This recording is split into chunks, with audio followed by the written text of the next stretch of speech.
Assalamualaikum warahmatullahi wabarakatuh. Perkenalkan, kami dari kelompok 3 ingin mempraktekkan pengantar ekonomi mikro Islam dan konsumsi Islam. Saya akan menjelaskan pengantar ekonomi mikro Islam. Pengantar ekonomi mikro Islam dalam praktek konsumsi Islam adalah studi tentang bagaimana individu dan rumah tangga membuat keputusan konsumsi berdasarkan prinsip-prinsip ekonomi Islam seperti kehalalan, menghindari riba, dan menghindari pemborosan. Konsumsi dalam perspektif Islam tidak hanya sekedar dalam memenuhi kebutuhan fisik, tetapi juga harus sejalan dengan nilai-nilai keagamaan dan etika. Konsumsi dalam Islam bukan hanya sekedar memenuhi kebutuhan fisik, tetapi juga harus sesuai dengan prinsip-prinsip syariah. Berikut contoh konsumsi Islam.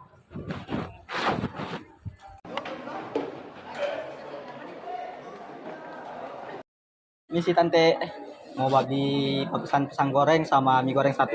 Ini pisang gorengnya, ini mie goreng. Tante bisa diwawancari sedikit mengenai tentang sistem keamanan dan loyalitas konsumsi di sini. Kalau masalah keamanan di sini aman sih karena ada security-nya ya.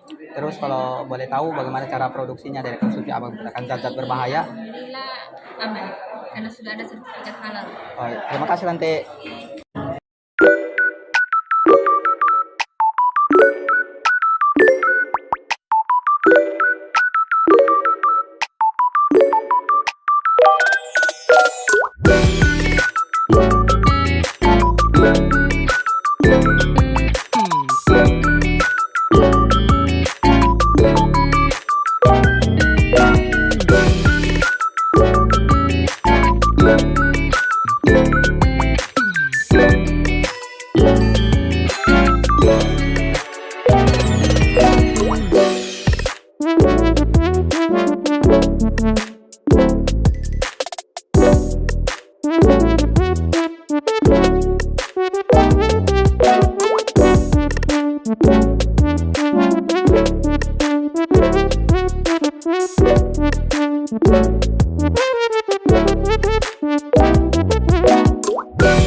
Dalam ekonomi konvensional, konsumsi didefinisikan sebagai kegiatan menggunakan barang dan jasa untuk memenuhi kebutuhan manusia.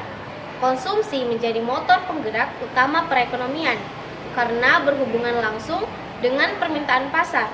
Namun, dalam Islam, konsumsi tidak hanya berorientasi pada kepuasan individu semata, melainkan juga mempertimbangkan aspek moral, sosial, dan spiritual. Islam memberikan panduan yang jelas mengenai apa, bagaimana, dan untuk apa seseorang mengkonsumsi sesuatu. Teori konsumsi Islam berbeda dari teori konsumsi konvensional dalam hal tujuan, batasan, serta nilai-nilai yang mendasarinya. Konsumsi dalam Islam diarahkan untuk mencapai kesejahteraan lahir dan batin, serta sebagai sarana mendekatkan diri kepada Allah. Selanjutnya, prinsip-prinsip konsumsi dalam Islam. Yang pertama, konsumsi yang halal dan thayyib. Konsumsi dalam Islam harus memperhatikan aspek kehalalan dan kebaikan atau thayyib. Allah berfirman dalam Al-Quran, surah Al-Baqarah ayat ke-168. Alhamdulillahirrahmanirrahim. Bismillahirrahmanirrahim. Ya ayyuhan nasu kulu mimma fil ardi halalan thayyiban wa la tattabi'u khutuwatis syaitan innahu lakum aduwwun mubin. Yang artinya, wahai manusia, makanlah sebagian makanan di bumi yang halal lagi baik dan janganlah mengikuti langkah-langkah setan.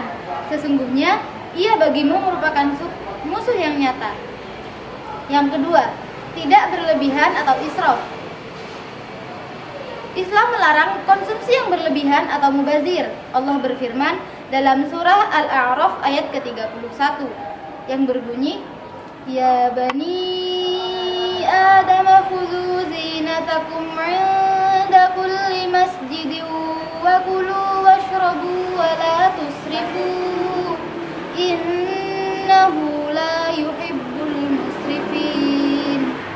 artinya, wahai anak cucu Adam, pakailah pakaianmu yang indah pada setiap memasuki masjid, dan makan serta minumlah, tetapi jangan berlebihan. Sesungguhnya dia tidak menyukai orang-orang yang berlebihan. Yang ketiga, prioritas kebutuhan dibanding keinginan. Konsumsi dalam Islam didasarkan pada kebutuhan atau hajat, bukan sekedar keinginan atau rogibah. Seorang muslim diajarkan untuk membedakan mana yang benar-benar dibutuhkan dan mana yang hanya sekedar nafsu belaka. Yang keempat, memperhatikan keseimbangan sosial. Konsumsi tidak boleh menimbulkan kecemburuan sosial atau memperlebar jurang antara kaya dan miskin. Karena itu, Islam menganjurkan konsumsi yang bijak di setiap sikap berbagi melalui zakat, infak, dan sedekah. Yang terakhir adalah konsumsi sebagai ibadah. Dalam Islam, konsumsi dapat menjadi bagian dari ibadah jika diniatkan untuk kebaikan, misalnya makan untuk memperoleh energi dalam beribadah dan bekerja. Selanjutnya, teori konsumsi Islam dalam perspektif ekonomi.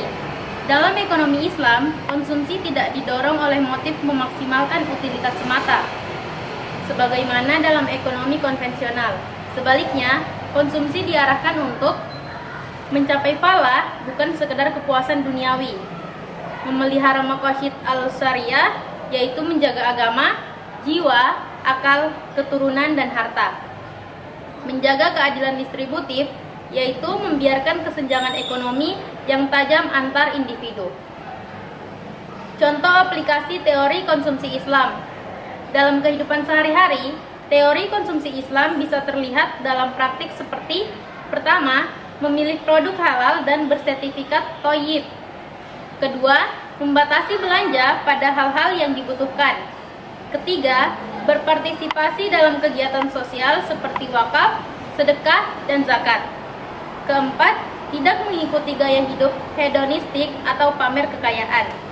Misalnya, seorang muslim yang berbelanja baju akan mempertimbangkan apakah baju itu halal apakah sesuai kebutuhan, dan apakah ada kelebihan uang yang lebih baik disedekahkan daripada dihamburkan untuk gaya hidup yang berlebih-lebihan. Terima kasih.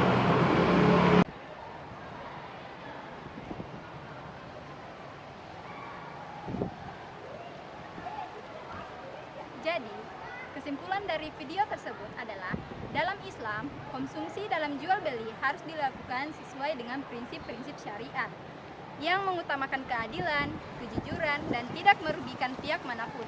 Beberapa poin-poin penting terkait konsumsi dalam jual beli menurut Islam adalah: yang pertama, keadilan. Transaksi jual beli harus dilakukan dengan harga yang adil dan disepakati oleh kedua belah pihak tanpa adanya penipuan atau pemaksaan. Yang kedua, larangan riba.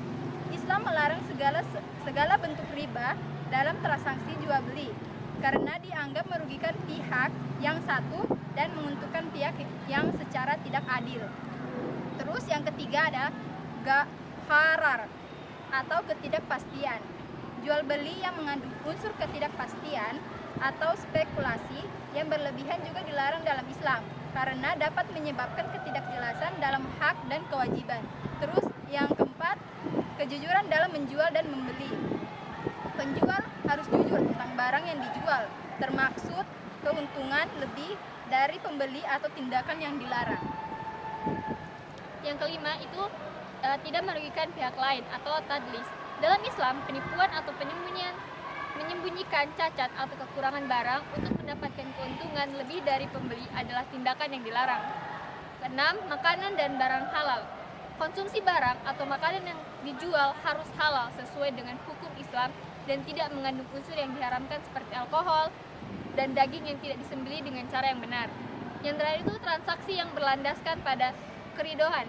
Transaksi jual beli harus dilakukan dengan keridoan dan kesepakatan bersama tanpa adanya kesepakatan dari pihak manapun. Dengan prinsip-prinsip ini, Islam mengatur jual beli untuk menciptakan hubungan yang saling menguntungkan dan tidak merugikan pihak dalam aspek material ataupun spiritual. Jadi, sekian pemaparan materi dari kelompok 3. Kami mengucapkan terima kasih dan Assalamualaikum warahmatullahi wabarakatuh.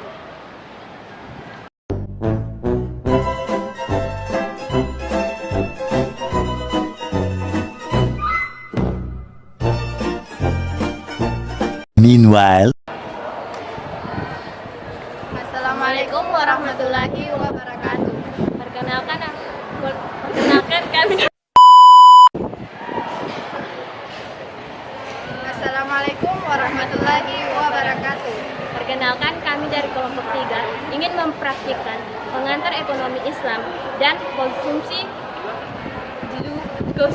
Islam. Ayo Kak. 6 hours later. Masuk. Dua. Baru salah.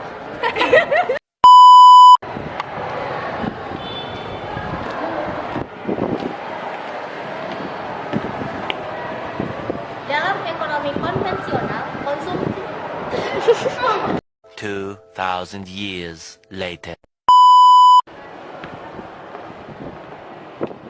Dalam ekonomi konvensional, konsumsi didefinisikan sebagai kegiatan menggunakan barang.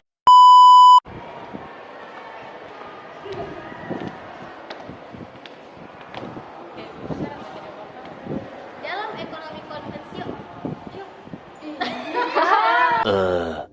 dalam ekonomi konvensional,